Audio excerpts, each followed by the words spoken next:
it's a very warm welcome to Faisal, who's going to give us a 20-minute session on the future of augmented reality. Seatbelts on, please. Faisal, over to you. Thank you very much. It's a pleasure to be here, especially after not being at any events for so long. My name is Faisal, and I'm the CEO of a company called Blipper, which is one of the pioneers of augmented reality. We were formed in 2011 and became one of the UK's first tech unicorns shortly afterwards. The story of Blipper has been very, very well documented, so I'm not going to talk about that. But it went into administration in 2018, was bought out by some of the other investors, and I joined in 2019 to take the company on a journey of transformation, building the company back up again, based on the great technology and team that have been developed over the last 10 years. I'm going to talk to you a little bit about the journey of augmented reality, though, rather than Blipper. And if anybody wants to talk more about Blipper, then they're more than welcome to come and find me afterwards. So in terms of augmented reality, I like to think about augmented reality as being part of a continuation of disruption which has been going on for about 40 years. People that are much smarter than me talk about augmented reality being the fourth digital disruption. So if you think about where this all started with personal computers, that was the first wave, and what the big innovation was being able to take what happened in the office space and go home.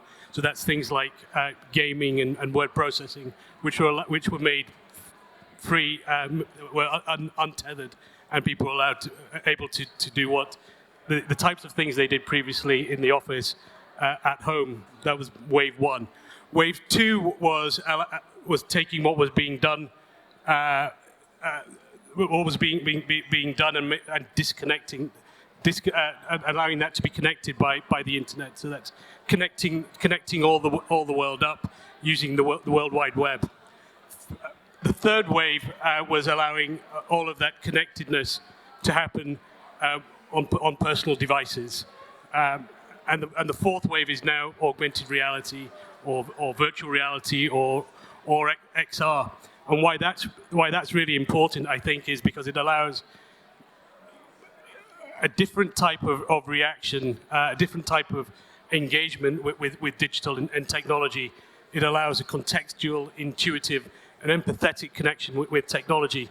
I was very lucky to start my career in Skype and then in Spotify.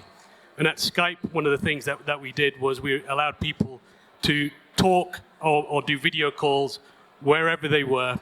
You could connect and see people and talk to people on video or talking. And whilst it was almost like magic back then in 2003, 2004, it's still very much a 2D experience. Following that, I moved to Spotify, which again is almost like, if you think about it now, it's almost like a magic-making technology. But one of the things that you lose when you have unlimited music and unlimited browsing is you lose some of the engagement and exploration that you had with old-fashioned LPs and vinyls, where you could go on a romantic journey of art with the artwork and lyrics and discovery. So the two things that I was looking for after Skype and Spotify in terms of a technology was how can you go beyond a 2D flat experience, and how can you use technology to allow romance and engagement in a way that hitherto had not been possible. And in Blipper, I think we found that in augmented reality, it allows a very different kind of human, empathetic engagement opportunity. And it's been a long time coming. We've been talking about augmented reality for over 10 years, and arguably the pandemic has been an accelerant in augmented reality.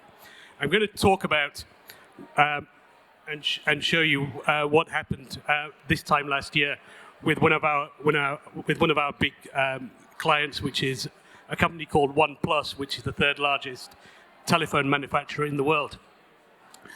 They came to us in spring of last year in the run-up to their product launch, a brand new phone called the OnePlus Nord.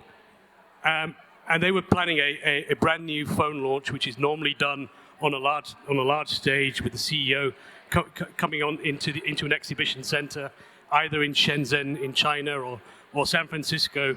They would fly in hundreds or thousands of journalists and do a big extravaganza product launch. But if you think about where we were in March or April of last year, it simply wasn't possible to envisage flying 500 journalists into Shenzhen or South Africa.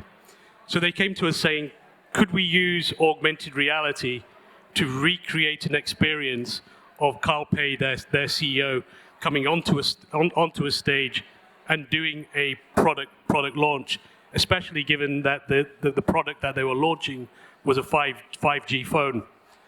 And they said, we would like to do all of that live, and we'd like to do all of that in 9 weeks. So you got 9 weeks to do it. And essentially what they described was the world's first AR broadcast. A normal AR experience, if you're using a face filter or a lens or seeing an advert, might be 30 seconds, might be a minute, at the most might be 2 or 3 minutes.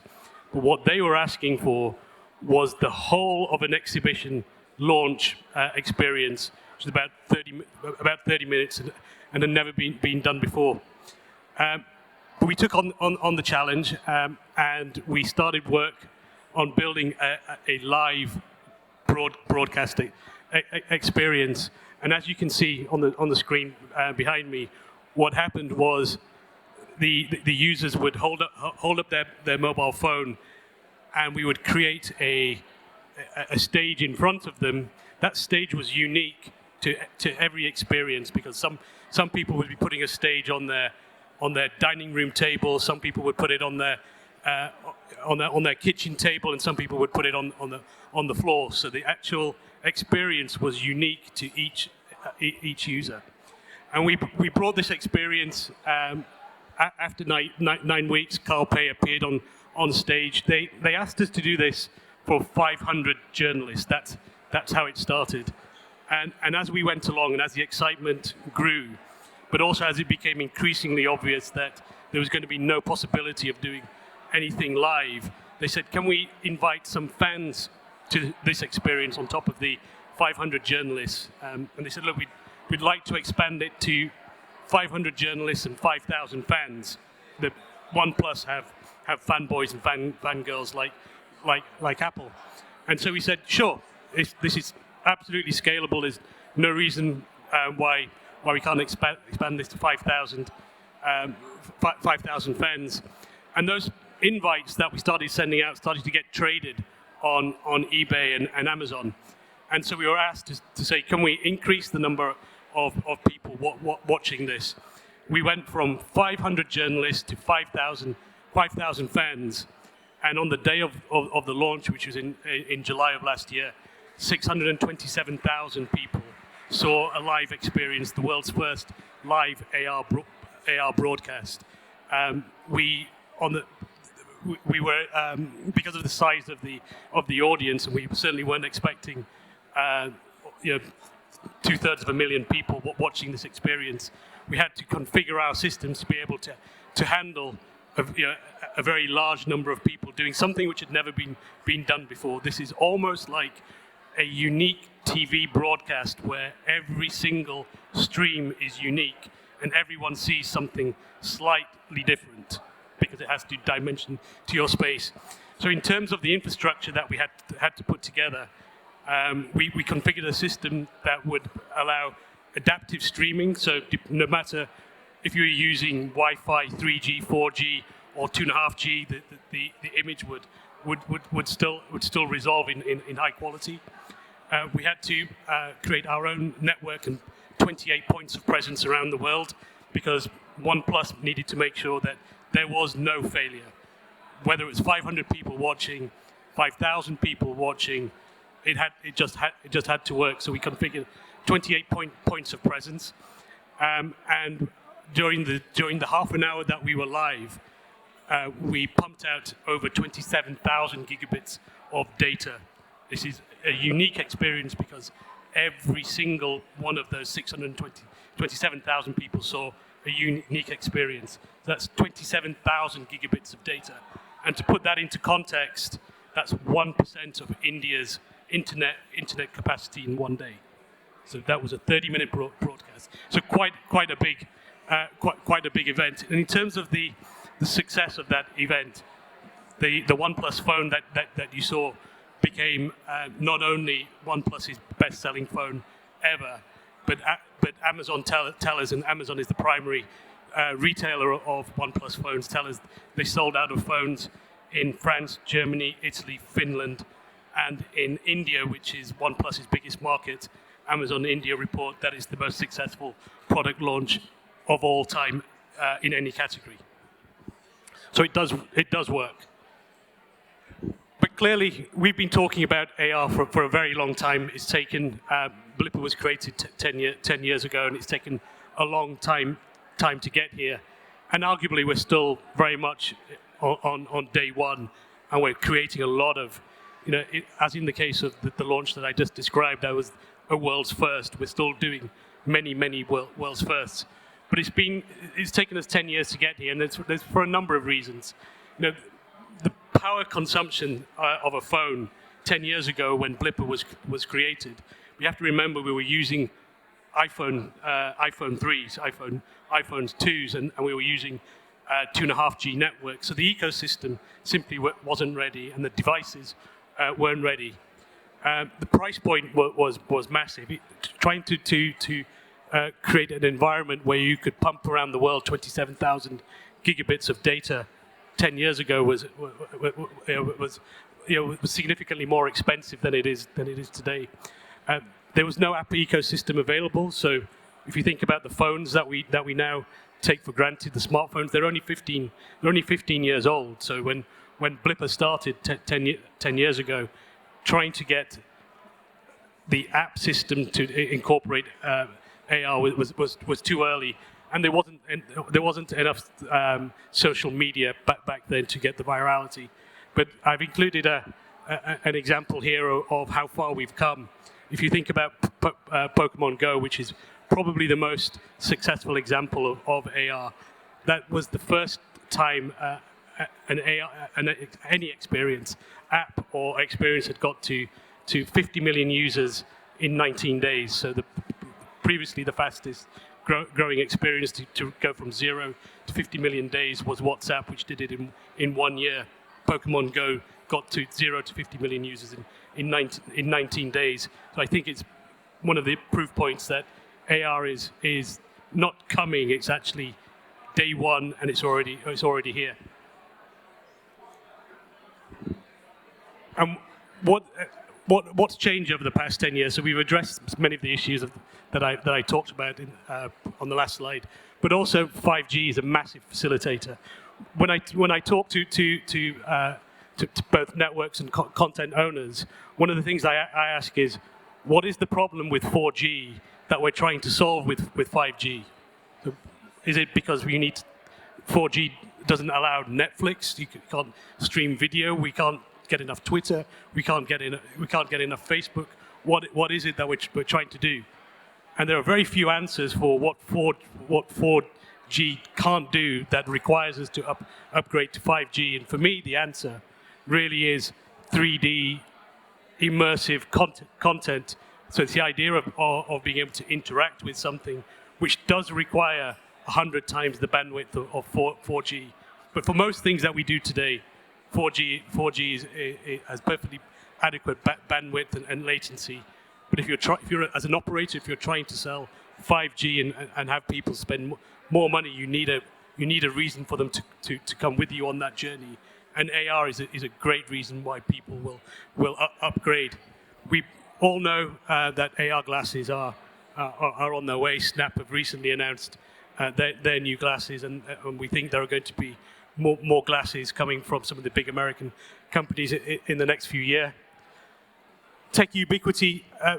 If you've got a smartphone, the chances are that it's now got AR kit or AR core on it.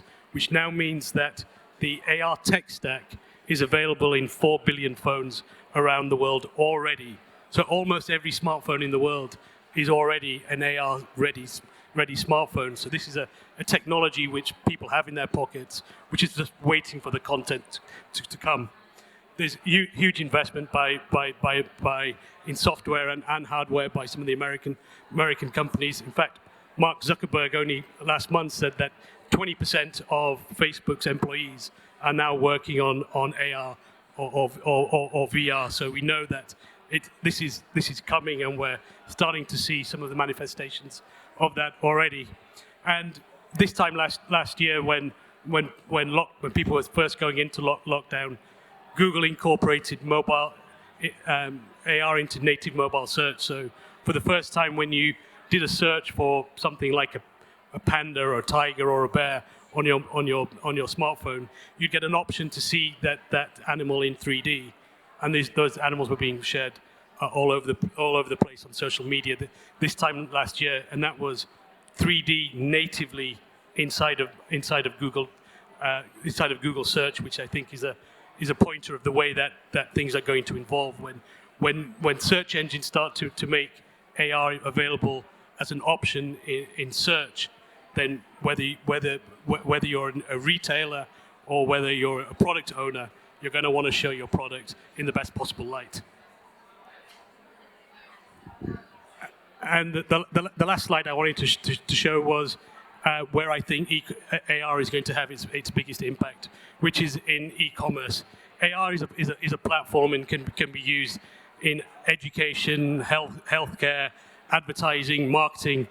But if you think back to what I was talking about earlier at Skype and Spotify, if you're going to get people to buy more of a product, you need that physical, you need that intimacy that you get from being in a retail store, and you need that engagement, and you need to be able to fall in love with that product by looking at it in different directions. From if it's a ring, seeing what it looks like on your hand. If it's a car, being able to walk around it. And we're seeing really great take-up across e-commerce, and of course, pandemic has meant that AR has become a really interesting way for people to replace the experience of going into retail and being able to shop at home. That's all I had to say on the future of augmented reality. I think it's going to be as big as some of the companies like Skype and Spotify that I mentioned earlier. If anyone's got any questions, feel free to find me afterwards. Otherwise, you can tweet us at Blipper. Round of applause. Faisal, thank you very much indeed.